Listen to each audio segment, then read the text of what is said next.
পশ্চিমবঙ্গ, মণিপুর সহ বিভিন্ন স্থানে সহিংসতার মধ্য দিয়ে অনুষ্ঠিত হয়েছে ভারতের 18তম লোকসভা নির্বাচনের প্রথম ধাপের ভোট গ্রহণ। 21 রাজ্য ও কেন্দ্রশাসিত অঞ্চলে 102 আসনে হয় ভোটাভুটি। দেশটির নির্বাচন কমিশন বলছে এসব ভোট গ্রহণের গড় হার প্রায় 60%। এর মধ্যে পশ্চিমবঙ্গের 3 আসনে ভোট পড়েছে 77%-এর বেশি। সিলন ফ্যামিলি ব্লেন্ডের কড়ালিকার আর সতেজ স্বাদের পারফেক্ট ব্লেন্ডে স্বপ্নেরা মিলুক টানা।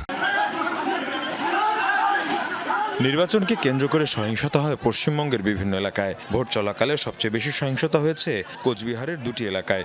দফায় দফায় সংঘর্ষ হয় বিজেপি এবং তৃণমূল কর্মীদের মধ্যে।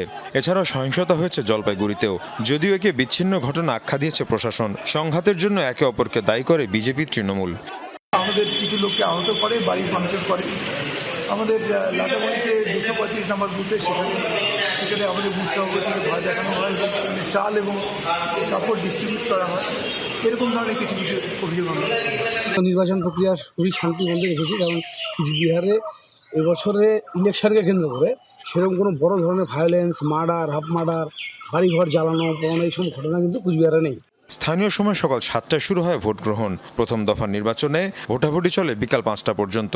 21 রাজ্য ও কেন্দ্রশাসিত অঞ্চলের 102 আসনে ভোটার ছিলেন 16 কোটির বেশি মানুষ। এর মধ্যে 10 রাজ্যের সব আসনে হয়েছে ভোট। বাকি রাজ্যগুলোয় নির্দিষ্ট সংখ্যক আসনে চলে ভোটাভুটি। তামিলনাড়ুর 39 আসনের সবগুলোতে অনুষ্ঠিত হচ্ছে ভোট। দেশটিতে নিবন্ধিত ভোটার প্রায় 97 কোটি।